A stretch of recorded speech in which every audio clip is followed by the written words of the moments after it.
بسم الله الرحمن الرحيم لقد رضي الله عن المؤمنين إذ يبايعونك تحت الشجرة فعلم ما في قلوبهم فأنزل السكينة عليهم وأثابهم فتحا قريبا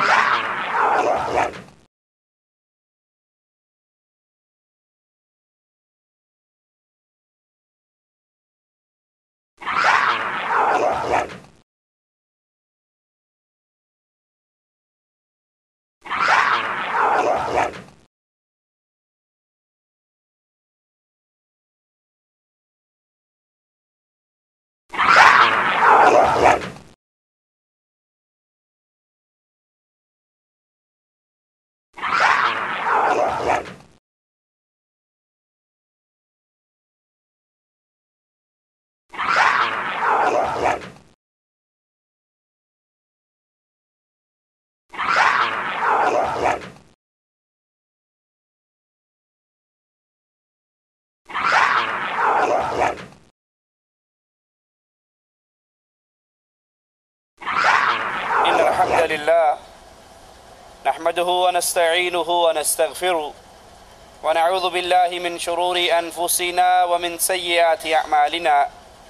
من يهده الله فلا مضل له ومن يضلل فلا هادي له أشهد أن لا إله إلا الله وحده لا شريك له وأشهد أن محمدا عبده ورسوله أما بعد أعوذ بالله من الشيطان الرجيم بسم الله الرحمن الرحيم قل هو الله أحد الله الصمد لم يلد ولم يولد ولم يكن له كفوا أحد سیدنا علی رضی اللہ عنہ وارضا رسول کریم صلی اللہ علیہ وسلم کے وہ عظیم الشان صحابی جن کے بارے میں امام الانبیاء امام اعظم محمد الرسول اللہ صلی اللہ علیہ وسلم نے فرمایا تھا اے علی میرا تمہارے ساتھ رشتہ میری تمہارے ساتھ نسبت تم میرے نزدیک ایسے ہو جیسے موسیٰ علیہ السلام کے نزدیک ہارون علیہ السلام تھے. ہاں ایک فرق ہے کہ موسیٰ علیہ السلام کی جو رشتہ داری جو نسبت جو تعلق ہارون سے تھا ہارون بھی نبی تھے. میری تمہاری محبت تو ویسی ہی ہے تعلق تو ویسا ہی ہے لیکن لا نبی بعدی میں آخری نبی ہوں میرے بعد کوئی نبی نہیں ہے. سیدنا علی رضی اللہ عنہ امام الانبیاء کے تربیت یافتہ انسان آپ کے ہاتھوں پہ آپ کے سائے تلے آپ کے گھرانے کے اندر تربیت پانے والے اپنے دل کے اندر اللہ کا ڈر رکھنے والے ایک جنگ کے موقع پر ایک کافر کو گرا لیا اس کے سینے پہ سوار ہو گئے تلوار اٹھائی چلانے کے لیے کہ اس کافر نے آپ کے مبارک چہرے پر تھوک دیا. سیدنا علی نے اس کو چھوڑ دیا اور کھڑے ہو گئے. کہنے والے نے کہا آپ تو اس پہ قابو پا چکے تھے پھر اپنی تلوار کو کیوں روک لیا؟ کہا اس نے میرے چہرے پر تھوکا تھا میرے دل کے اندر یہ ڈر آیا کہ کہیں اس کو مارنے میں اللہ کی رضا کے ساتھ میرا اپنا ذاتی غصہ نہ داخل ہو جائے. جن کے پاس طاقت بے بہا وقت کے خلیفہ ہیں مسلمان حکمران ہیں لیکن اپنی طاقتوں کو کبھی اپنی ذات کے لیے استعمال نہ کیا. سیدنا علی نے رضی اللہ عنہ وارضا ان کی زرہ گم گئی. بازار میں دیکھتے ہیں کہ یہودی کے پاس نظر آتی ہے اور اس یہودی سے کہتے ہیں یہ تو میری ہے گم ہو گئی تھی آج تمہارے پاس نظر آئی ہے. وہ کہنے لگا نہیں یہ تو میری ہے. اب یہ وقت کے مسلمان حاکم ہیں چاہے تو چھین لیں چاہے تو اس کو گرفتار کروا دیں. طاقت ان کے ہاتھ میں ہے حکومت ان کے ہاتھ میں ہے لیکن یہ اسلام کا عملی نمونہ پیش کرنے والے کہتے ہیں اچھا آؤ پھر اپنے اختلاف کو عدالت کے دروازے پہ لے جاتے ہیں اور قاضی سے فیصلہ کرواتے ہیں۔ قاضی شرح کی عدالت میں گئے، کہا یہ زرہ میری تھی، گم گئی تھی، آج اس کے پاس مجھے نظر آئی، یہ میری ہے، اور یہ ماننے پر تیار نہیں ہے۔ قاضی اس یہودی سے پوچھتے ہیں علی جو کہہ رہے ہیں تمہارا اس بارے میں کیا خیال ہے؟ وہ انکار کرتا ہے کہ نہیں یہ تو میری اپنی ہے۔ قاضی سیدنا علی سے کہتے ہیں تمہارے پاس اپنے دعوے کی کوئی دلیل ہے، کوئی گواہ ہے؟ کہا ہاں، میرا بیٹا گواہی دینے کے لیے تیار ہے اور میرا غلام گواہی دینے کے لیے تیار ہے۔ گواہ کون لا رہا ہے؟ جو خلیفۃ المسلمین ہے۔ گواہ کون لا رہا ہے؟ جس کے ہاتھ میں حکومت ہے۔ قاضی جواب میں کہتے ہیں کہ باپ کے حق میں بیٹے کی گواہی قبول نہیں ہوتی، آقا کے حق میں غلام کی گواہی قبول نہیں ہوتی۔ سیدنا علی کہتے ہیں میرا بیٹا کوئی عام بیٹا تو نہیں ہے، میرا بیٹا تو وہ ہے جس کو امام الانبیاء امام اعظم محمد الرسول اللہ صلی اللہ علیہ وسلم جنت کے نوجوانوں کے سردار مقرر کر چکے ہیں، اس کی خوشخبری دے چکے ہیں اللہ کی طرف سے۔ کہا جو کچھ بھی ہو بیٹا تو آپ کا ہے، یہ قانون ہے کہ بیٹے کی گواہی باپ کے حق میں قبول نہیں ہوتی، غلام کی گواہی آقا کے حق میں قبول نہیں ہوتی، لہذا میرا فیصلہ یہ ہے کہ یہ زرہ یہودی کے پاس رہے گی، یہ اسی کی ہے۔ سیدنا علی رضی اللہ عنہ وارضا عدالت کے اس فیصلے کے سامنے اپنی گردن کو جھکا دیتے ہیں، کہتے ہیں مجھے منظور ہے جو فیصلہ آپ نے کیا ہے، میرا بھی یہی فیصلہ، میں آپ کے فیصلے کو مانتا ہوں۔ یہودی حیران کہ یہ مسلمانوں کا عجیب دین ہے، یہ مسلمانوں کے اندر عجیب قانون کی مساوات ہے، یہ خلیفۃ المسلمین اسلامی حکمران اور عدالت کے فیصلے پر اپنی گردن کو جھکا دیتا ہے۔ وہ اعلان کرتا ہے کہ آپ بھی سچے ہو، آپ کا دین بھی سچا ہے، یہ زرہ میری نہیں سیدنا علی کی ہے، میں ان کو لوٹاتا ہوں اور اشہد ان لا الہ الا اللہ کا نعرہ لگا کر اہل ایمان میں شامل ہو جاتا ہے۔ وہ سیدنا علی رضی اللہ عنہ وارضا کہ جب اللہ کے رسول صلی اللہ علیہ وسلم کے خلیفہ سیدنا عثمان رضی اللہ عنہ وارضا شہید ہوئے تو پھر یہ مسلمانوں کے امور کے ذمہ دار بنتے ہیں اور خلیفۃ المسلمین بنتے ہیں، جنہوں نے اپنی زندگی نبی کے گھر میں گزاری، نبی کی تربیت گاہ میں گزاری،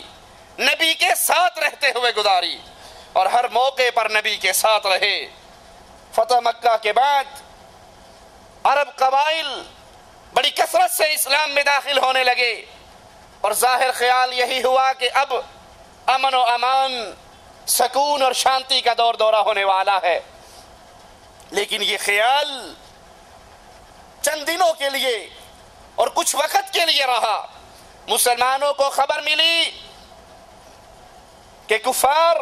تیاری کر کے مسلمانوں پر حملہ کرنے کے لیے روم کا بادشاہ اپنے لشکر کو لے کر آ رہا ہے۔ رسول کریم صلی اللہ علیہ وسلم اس بڑھتے ہوئے طوفان کے منہ کو روکنے کے لیے مسلمان فوج لے کر اس کے مقابلے کے لیے نکلتے ہیں اور 30,000 مسلمان اللہ کے رسول صلی اللہ علیہ وسلم کے ساتھ آقا علیہ السلام چلتے ہوئے سیدنا علی کو مدینے میں اپنا قائم مقام بنا کر جاتے ہیں۔ ادھر منافقین کا ٹولہ سیدنا علی کو طعنے دیتا ہے، ان پہ طنز کرتا ہے کہ آپ میدان جہاد سے پیچھے رہنے کے لیے یہاں پر رک گئے ہو۔ سیدنا علی جن کی زندگی ہی میدان جہاد میں گزری، جو لڑتے ہوئے اللہ کے شیر کی طرح کفار پر جھپٹا کرتے تھے، ان طعنوں کو برداشت نہ کر سکے، اسلحے کو اپنے سینے پہ سجاتے ہیں، رسول کریم صلی اللہ علیہ وسلم کے پاس پہنچتے ہیں اور کہتے ہیں یا رسول اللہ صلی اللہ علیہ وسلم، آج تک ہر میدان کے اندر میں آپ کے ساتھ رہا، ہر میدان کے اندر میں نے مقابلہ کیا، لیکن آج پتہ نہیں کس وجہ سے مجھے آپ کا ساتھی بننے سے محروم رہا، میدان جہاد میں آپ کے ساتھ نہ آیا۔ اللہ کے رسول صلی اللہ علیہ وسلم حضرت علی کے جذبات کو سمجھتے ہیں اور محبت سے علی کی طرف دیکھ کر کہتے ہیں، علی کیا تم اس بات سے راضی نہیں ہو، کیا تم اس بات سے خوش نہیں ہو کہ میرا تمہارے ساتھ وہی تعلق ہے جو موسیٰ کو ہارون کے ساتھ تھا، جو موسیٰ علیہ السلام کو ہارون کے ساتھ تعلق تھا، وہی میرا تعلق تمہارے ساتھ ہے، لیکن میرے بعد نبی کوئی نہیں اور موسیٰ کے بعد ہارون بھی نبی تھے۔ سیدنا علی رسول کریم صلی اللہ علیہ وسلم کی یہ بات سن کر خوش ہو جاتے ہیں اور واپس مدینے آ کر نبی کی لگائی ہوئی ڈیوٹی کو پورا کرتے ہیں۔ یہ تبوک کا سفر ہے، اللہ کے رسول صلی اللہ علیہ وسلم واپس آ رہے اور واپس آ کر سیدنا خالد بن ولید رضی اللہ عنہ وارضا کو یمن کی طرف روانہ کرتے ہیں کہ قبیلے کو اسلام کی دعوت دے۔ سیدنا خالد وہاں پر پہنچتے ہیں لیکن یہ قبیلہ اسلام لانے کے لیے تیار نہیں ہوتا، واپس لوٹ آتے ہیں۔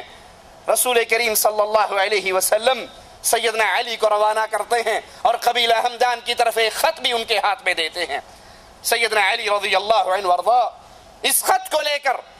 اللہ کے نبی علیہ السلام کے اس پیغام کو لے کر یمن پہنچتے ہیں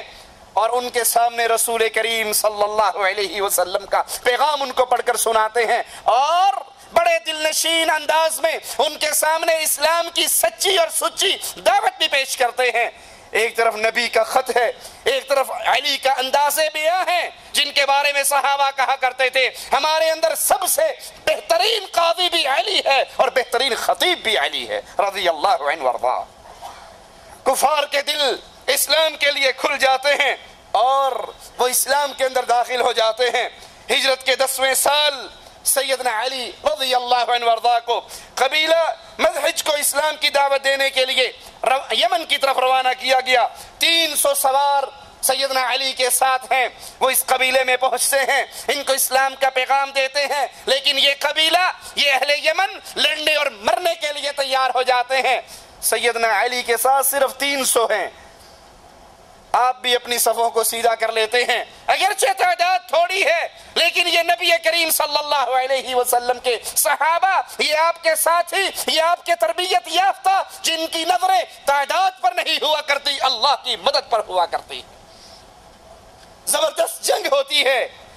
اور وہ کفار شکست کھاتے ہیں۔ ان کے قبیلے کا سردار سیدنا علی کے پاس آتا ہے اور آ کر مسلمان ہوتا ہے اور قبیلے کے کچھ اور لوگ بھی مسلمان ہوتے ہیں۔ رسول کریم صلی اللہ علیہ وسلم سیدنا علی کو